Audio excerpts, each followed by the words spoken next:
Sefer, de libros y autores.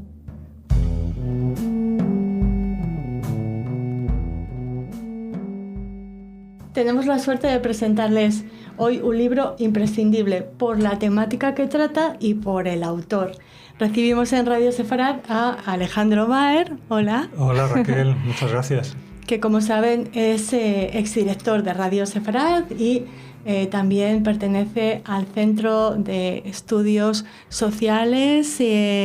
Centro de Ciencias Humanas y Sociales. Ciencias Humanas y Sociales del CSIC, entre otras cosas. Su libro se titula Antisemitismo, el retorno de la cuestión judía.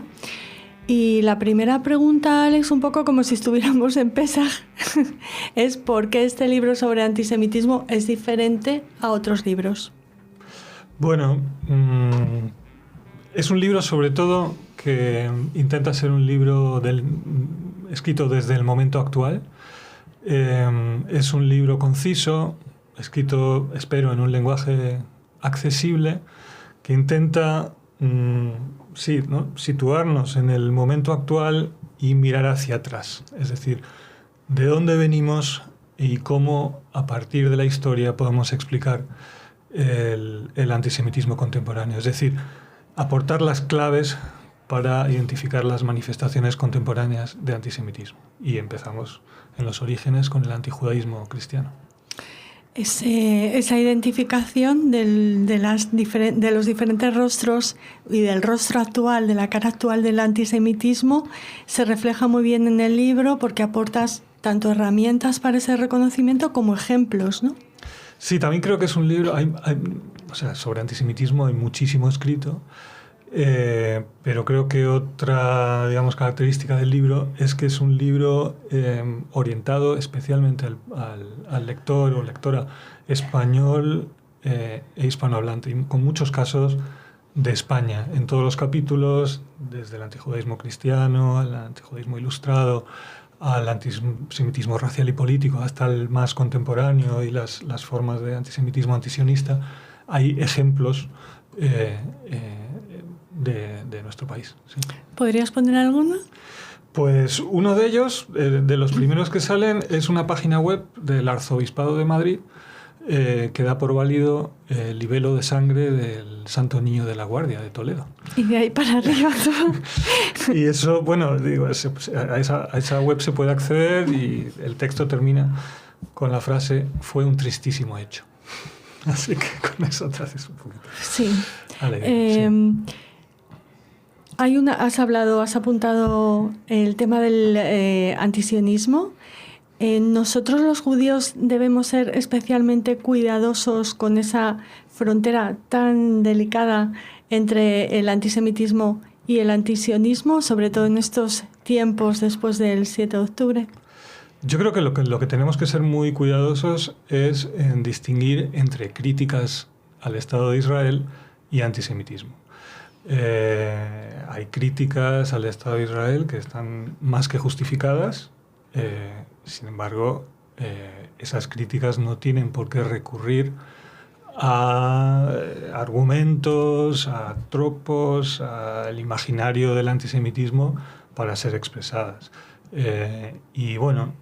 Sobre esto también se ha escrito mucho, pero hay unas críticas que llevan a la deslegitimación, ¿no? La demonización y la deslegitimación del Estado, por mucha crítica que uno, incluso muchos judíos en la diáspora, podemos tener hacia el Estado de Israel, que socavan, la legitimidad del Estado. Y ahí es donde entramos en terreno del antisionismo, porque el antisionismo lo que no plantea una crítica a una política, a un gobierno, sino lo que plantea básicamente es que la creación del Estado fue un error, que el Estado tiene prácticas análogas o tiene una estructura análoga al régimen nacionalsocialista, como se ha dicho muchas veces, y que debe desaparecer.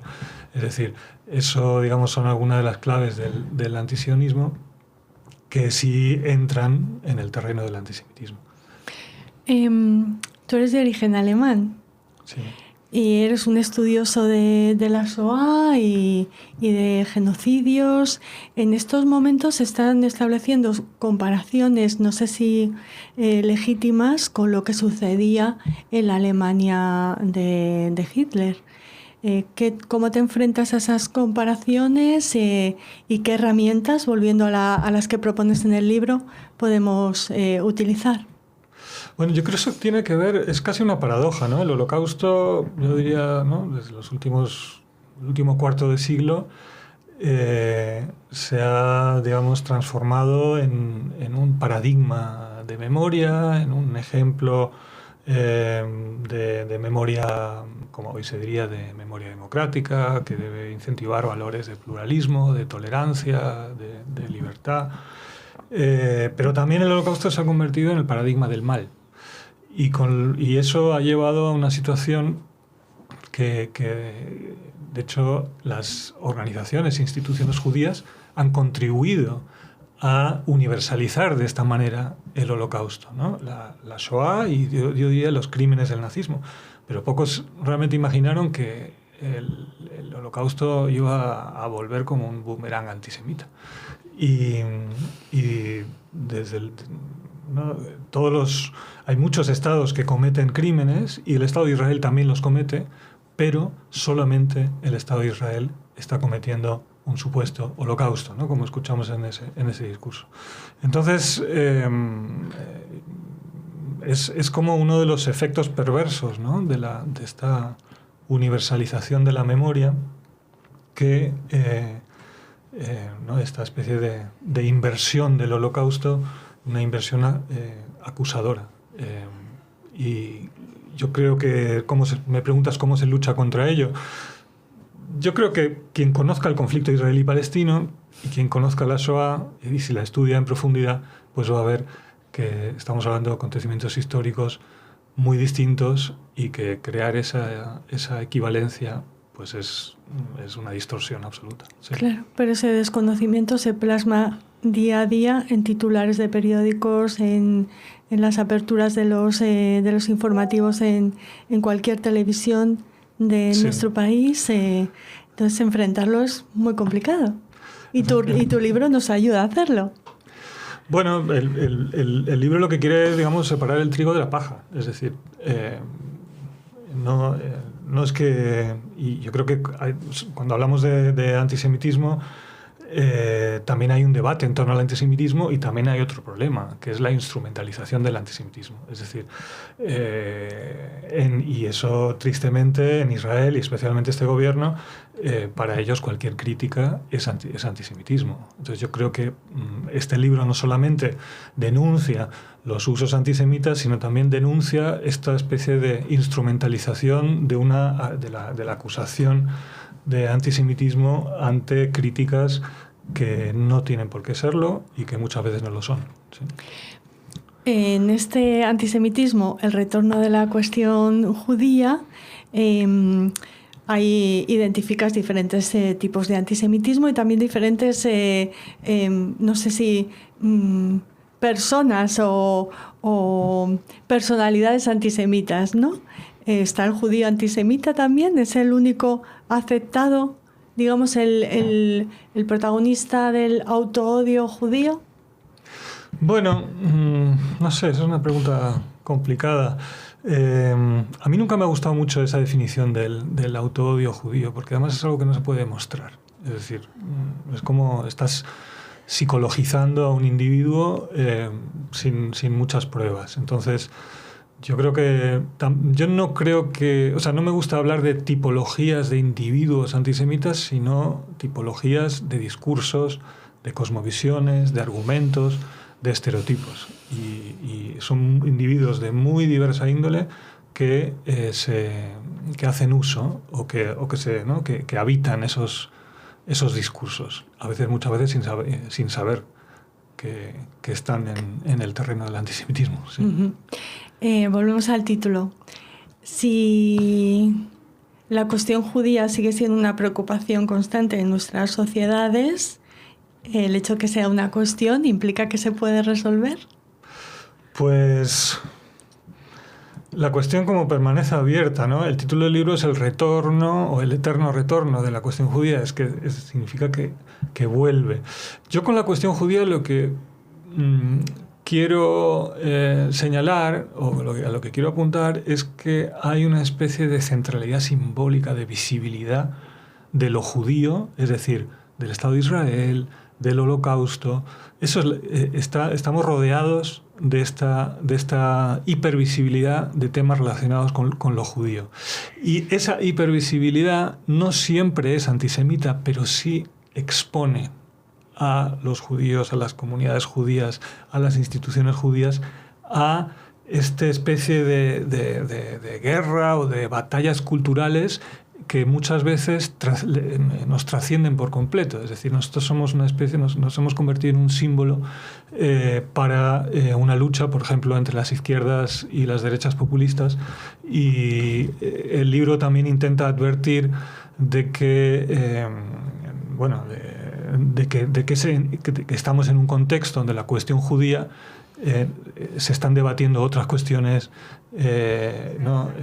sobre valores, sobre debates políticos y sociales que tienen que ver con nuestra era, como lo fue en el siglo XIX, donde la cuestión judía no fue solamente una cuestión sobre judíos, sino tenía que ver con esta transformación de las sociedades, en sociedades de iguales, sociedades de ciudadanos, y hoy son otras cuestiones las que están asociadas a lo judío. ¿Somos cortina de humo o chivo expiatorio o ambas en algunas ocasiones? Sí, desde luego que somos muchas veces chivo expiatorio, porque somos como una cifra, ¿no? como un código para otras cuestiones. En ese sentido también, sí, cortina de humo, me gusta como lo has formulado, no había pensado en esos términos, pero sí, es decir, por ejemplo, y de eso también escribo en el libro, escribo desde el antisemitismo de izquierdas a estas nuevas derechas populistas que han descubierto en Israel y que una especie de estandarte, ¿no? que usan en sus batallas xenófobas o racistas o islamófobas, y que utilizan estructuras argumentativas del antisemitismo clásico, como teorías conspirativas, ¿no? Entonces, todo eso yo creo que forma parte de esta nueva cuestión judía, ¿no? Que va desde el antisionismo a este ultrasionismo de las derechas populistas, que es un fenómeno muy, muy llamativo, ¿no? Y también es llamativo que de repente ahora Europa sea judeocristiana, cuando las naciones, los judíos, si algo no ha sido digamos, parte de la construcción de la construcción nacional de Europa, es decir, del discurso nacionalista europeo. Okay. Sí, pero sí que tiene que ver con la formación de la conciencia europea, ¿no? Si viene desde lo cristiano viene desde lo judío. Pero eso es una construcción, digamos, retrospectiva. Lo que quiero decir es que es una paradoja que el nacionalismo actual o el hipernacionalismo de las derechas populistas, que son también críticas o euroescépticas y quieren hacer valer los valores tradicionales de la nación, que justamente hablen de judeocristianismo, porque el nacionalismo europeo, y eso abordo también en el libro, el nacionalismo europeo se construye en torno a un código cultural antisemita. Es decir, y eso era algo transversal a todos los nacionalismos. Sí, o la construcción del Estado moderno, ¿no? Sí. Empezando por los Reyes Católicos. También, sí, sí, desde luego, sí. Por eso, yo creo que viene bien hacer este ejercicio de historizar un poquito la cuestión judía y el antisemitismo, para también identificar las contradicciones, las paradojas que vemos actualmente, y estar atentos ante estos usos, ¿no? que creo que no traen nada bueno. Hay gente, incluso algunas personas, que podríamos decir que tienen actitudes o mensajes antisemitas o de odio, que siempre se escudan en aquello de, pero yo tengo un amigo judío, ¿no? Sí. Ese amigo judío, ¿a quién le debería regalar tu libro? Pues bueno, yo creo que el último capítulo es un capítulo sobre España, y ahí hablo de esta especie de antisemitismo cotidiano, normalizado, sin filtro, ¿no? Me has hecho una ¿cómo es? Judeida, una judiada. Fíjate, eso ya está fuera de uso. Yo creo que se usa poco. Pero cosas como lo que me contaste tú una vez, Raquel, que trabajabas en una radio judía y que decían que te es buenísima, mucho. Claro, esa anécdota. ¿Cómo? Pues fue una boda y entonces yo estaba hablando con mi compañero de mesa que trabajaba en una imprenta y yo le dije, qué trabajo más interesante. Y él me dijo, ¿y tú? Y le dije, pues trabajo en una radio judía. Y antes de que me diera tiempo a explicarle nada, me dice, te pagarán muchísimo, ¿no? Y yo, no te creas, claro, son tan tacaños. Sí. Es la mejor, yo creo que es el mejor ejemplo de esta especie Total. de antisemitismo así, ¿no? Con el desparpajo y sin complejos y yo creo que el caso español, además, es característico porque estas cosas en Centro Europa serían absolutamente imposibles, porque hay una conciencia y hay una educación sobre el antisemitismo, de la historia del antisemitismo, pero en España no lo hemos tenido. Entonces, esto se reproduce de manera así, ¿no? Casi diría en cada generación y de manera espontánea, porque los prejuicios nunca se han visto como problemáticos. Y yo también diría que el no poder distinguir el antisemitismo en las críticas a Israel de las críticas legítimas es parte de eso. Es decir, está tan normalizado que a nadie le sorprende que en una viñeta que critique el accionar del ejército israelí se utilicen símbolos judíos como una kipá en una playa o no sé qué. Este tipo de cosas realmente a nadie le chocan ni le llaman la atención. Entonces, mi trabajo también, y es algo que he hecho hace muchos años, es, digamos, documentar esto que no tropezamos frente a esta, o que la sociedad española no tiene unos resortes como para decir, aquí está el límite, esto es incitación al odio, esto es ofensivo para una comunidad, etcétera, ¿no? O estos son argumentos conspirativos que forman parte de la historia del antisemitismo. ¿Sí? Alex, cada generación parece que padece un tipo de antisemitismo. El nuestro, ¿cómo lo definirías? ¿Es antisemitismo antisionista? No sé si tiene definición, y si la tiene, la siguiente pregunta es, ¿crees que va a remitir? Bueno, yo creo que estamos en un momento muy malo, muy difícil. Siempre, digamos, es así. Todos los indicadores o los estudios muestran que cuando hay un pico, ¿no?, en la conflictividad en Israel-Palestina o en el conflicto de Oriente Medio, se multiplican los actos y las agresiones antisemitas en Europa, en Estados Unidos. Esto es lo que estamos viviendo desde el 7 de octubre. Israel muchas veces sirve de pretexto para atacar a las instituciones judías o para poner, digamos, en circulación discursos antijudíos. Es un momento muy malo, es malo en muchos sentidos, no solamente para las diásporas en Europa. Obviamente la situación allí es dramática. También tengo que decir que muchas veces los israelíes no lo ponen nada fácil. ¿No? Hay, por ejemplo, un ministro que se llama de la diáspora, que creo que es el ministro más antidiáspora que ha tenido el Estado de Israel, ¿no? el ministro Chikli. Entonces, con estos, ¿no?, ¿cómo se dice? Con estos mimbres no hacemos un cesto. Es decir, muy alemán. Muy alemán. Lo que te quiero decir con esto es que tenemos que luchar contra el antisemitismo como si el conflicto israelí-palestino no existiera, pero claro, es muy difícil porque parte de esta lucha, o sea, muchas veces se mezcla, ¿no? Como te decía, se mezcla la acusación de antisemitismo para defender políticas israelíes. Al mismo tiempo, eso no significa que las críticas estén, digamos, que las críticas no contengan a veces, y muchas veces, como estamos viendo, todo tipo de estereotipos antisemitas. Sí. Uh-huh. ¿Vas a presentar el libro próximamente? Cuéntanos quién te acompaña.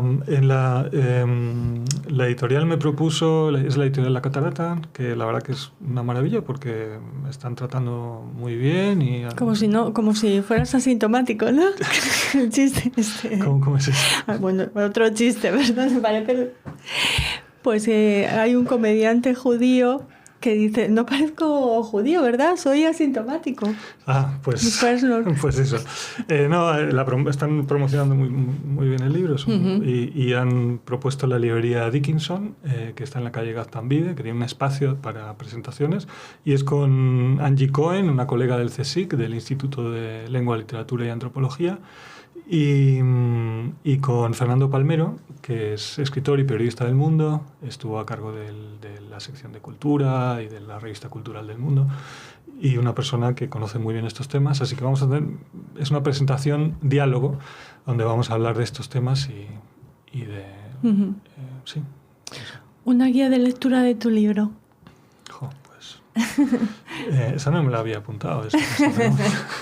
Es que tiene enchufe y le he dicho alguna de las preguntas. Pues yo diría que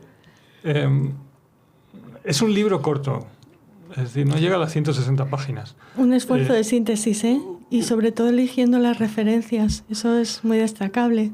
Especialmente para un académico que le gusta hablar largo y escribir más largo todavía. Gracias. Entonces, yo realmente como guía de lectura, o sea, si fuera otro libro, pues digo, mira, ves al capítulo que más te interese, pero como la idea es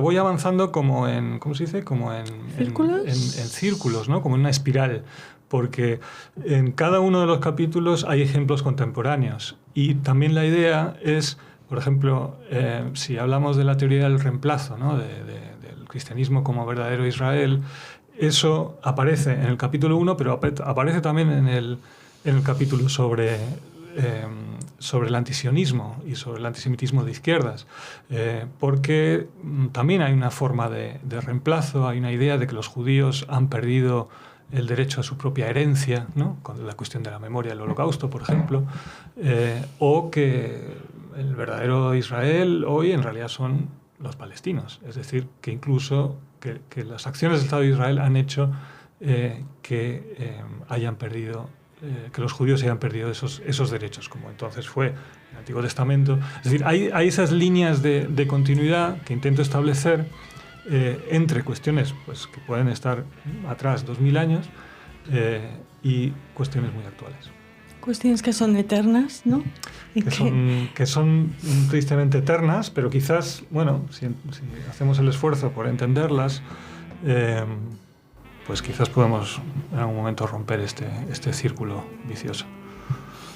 Ese eterno retorno del que habla Alejandro Alex Baer en su libro, que por supuesto les recomendamos. Muchísimas gracias por habernos hablado del libro, gracias por haberlo escrito, y esperamos que retornes a Radio Sefarad muy pronto. Muchas gracias por invitarme.